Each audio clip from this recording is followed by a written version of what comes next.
আসসালামু আলাইকুম সুপ্রিয় দর্শক, আশা করছি যে যেখানে আছেন ভালো আছেন, সুস্থ আছেন। আপনাদেরকে দেখার আমন্ত্রণ জানিয়ে শুরু করছি আজকের রেসিপি। আমি আজকে তৈরি করে দেখাবো চিকেন রোস্ট।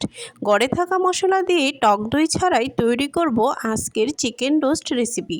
এই চিকেন রোস্ট রেসিপিটি করার জন্য আমি নিয়েছি 4টা লেগ পিসের অংশ আর 1 পিস বুকের অংশ।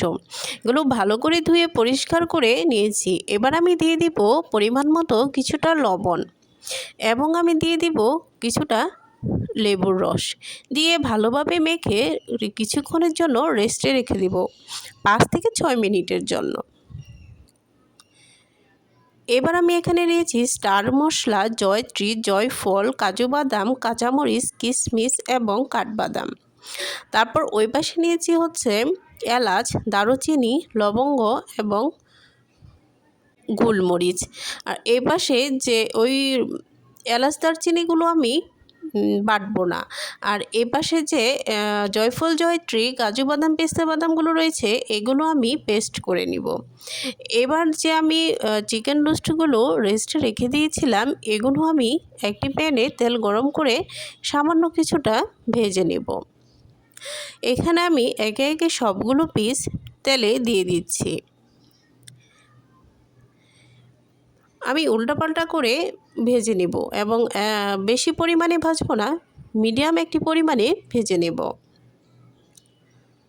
বেশি ভাজলে আবার রোস্টগুলো শক্ত হয়ে যাওয়ার সম্ভাবনা থাকে। আমার ভাজা শেষ হয়ে গিয়েছে, এখন আমি সবগুলো পিস একে একে উঠিয়ে নিচ্ছি।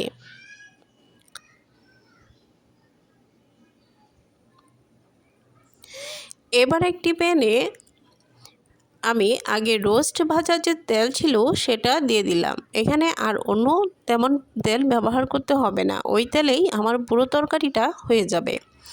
এবার আমি তেল গরম হয়ে আসলে দিয়ে দিলাম পেঁয়াজ কুচি। আর এই পেঁয়াজ কুচিগুলো আমি বেরেস্তার মতো করে লাল লাল করে ভেজে নেব। এবার দিয়ে দিচ্ছি পরিমাণ মতো লবণ।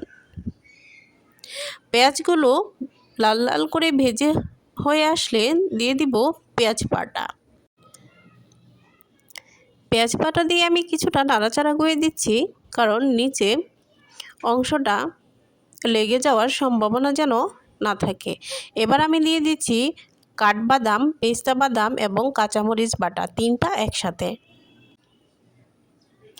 এবার আমি দিয়ে দিব কিশমিশ, জয়ফল, জয়ত্রী বাটা, সবগুলো একসাথে। এ পর্যায়ে আমি দিয়ে দিলাম 1.5 টেবিল চামচ আদা এবং 1.5 টেবিল চামচ রসুন বাটা। এখানে ব্যবহার করেছি 1/2 টেবিল চামচ জিরা। এগুলো একটু নাড়াচাড়া করে নিব।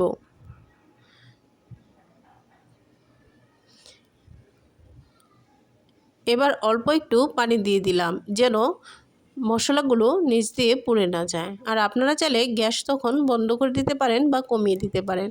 এবার আমি ব্যবহার করেছি লাল মরিচের গুঁড়ো 1 টেবিল চামচ এবং ধনিয়া গুঁড়ো এবং এখানে দিয়েছি কয়েকটা তেজপাতা। এবার আমি এখানে দিয়ে দিব আস্ত এলাচ, গোলমরিচ, লবঙ্গ এবং দারুচিনি দিয়ে আমি যে মশলাটা রয়েছে এটা খুব ভালোভাবে কষিয়ে নিব।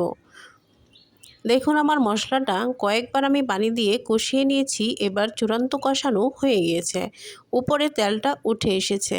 এবার আমি ভেজে রাখা রোস্টের পিসগুলো দিয়ে দিব।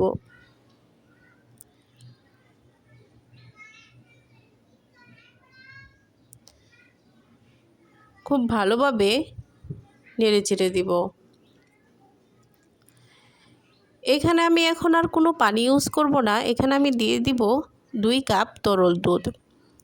এখানে আপনারা চাইলে গুঁড়ো দুধও ব্যবহার করতে পারেন পানি দিয়ে তরল করে। টক দইয়ের কিন্তু কোনো প্রয়োজন পড়বে না, এমনিতেই কিন্তু স্বাদ দ্বিগুণ লাগবে। এবার দিয়ে দিলাম 1 টেবিল চামচ চিনি এবং কয়েকটা কাঁচামরিচ। আমার রোস্টগুলো হয়ে এসেছে। এবার আমি ব্যবহার করব পেঁয়াজ বেরেস্তা দিয়ে ঢেকে উঠিয়ে ফেলব। দেখুন আমার রোস্টটা কতটা লোভনীয় হয়েছে, খেতে কিন্তু অনেক মজা হয়েছিল। আমার রেসিপিটি যদি আপনাদের কাছে এতটুকু ভালো লেগে থাকে অবশ্যই লাইক, কমেন্ট এবং সাবস্ক্রাইব করবেন আর শেয়ার করতে ভুলবেন না। অবশ্যই আমার চ্যানেলে চোখ রাখবেন।